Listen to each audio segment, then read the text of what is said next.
Hey, it's Chris with AI Land Deals. We are going to do a tutorial video on the filter options that you have to use for your land lists, whether pulling data lists or mailing them. So we've logged in here. We're at the search feature. If we go to Arkansas, for example, at the top right, there's this yellow box that says filter. Click on that, and there are 7 filter options that you can choose from. So the first being the owner type. You can pull lists of just individuals only, of companies or businesses, and then others going to be things like estates and trusts. The second option is going to be the owner mailing address. You can pull lists just for individual landowners that are out of state, meaning they live out of state, the state that you're currently working in. So for Arkansas, out of the county that you're pulling the list from, or they live in the county that you're pulling the list from, or you can keep it at all. The third filter option is going to be the county assessed value. This is going to allow you to remove the really low end properties, the really high end properties if you're just targeting a certain assessed value. Super, super important. If you're using this feature, make sure you're putting both low end and top end numbers. So we're going to come in here, we're going to say $10,000 county assessed value to $500,000 county assessed value. Make sure you're putting either that top end number or that bottom end number. It needs both. Same thing applies to the property size. This is going to be in acres. This is going to allow you to remove properties that are really, really small, or maybe properties that are really large that you don't want to go after. Or maybe you're targeting a certain acreage and size. You can come in here and say, I'm going to target properties that are just 0.2 acres to, let's say, 100 acres.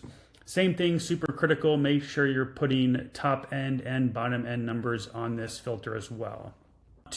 On the MLS, this is the one filter I always recommend I click no. What this does is it removes all properties that are currently marketed on the MLS.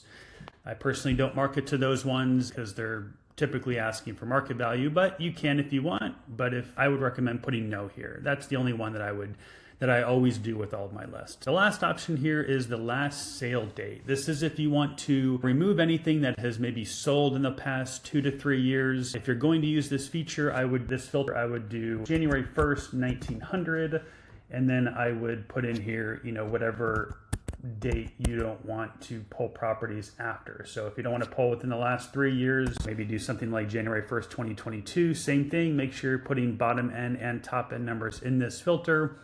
Keep in mind, if you do use this filter and you're removing properties that have sold within the last 3 years, totally fine. Keep in mind, though, that it is going to remove properties that may have passed down from generation to generation, like from one estate to another estate. If, parents passed away and it got passed down before they passed away, maybe last year, it will remove those properties because that's a new deed transaction. So keep that in mind when you're using this filter. Feel free to use that. Once you put all of your filters in there, you would click apply, and it will apply those new filters to your land list. So now you can see in Arkansas County, there's only 106 parcels within those filters, and Ashley County, the same thing. The last thing that you can do with filters, if you click on a county and you go to the zip code level, click filter, and you have the option to only export a certain number of records. Let's say let's say a zip code has 1,000 records using these filters, and you only want to pull the first 200. You can come in here and you can see I'm just going to export records from number 1 to 200. And you can apply that filter as well. Keep in mind that if you came back at a later date and you wanted to come in and say, I want to now pull that same zip code, but from 201 to 400, it is in order. So it's not going to give you the same records, 1 to 200. The first time will be here. The next week or 2 weeks later, when you mail or when you pull a list again, it's going to pull the next 200. So it will not pull the same records for you.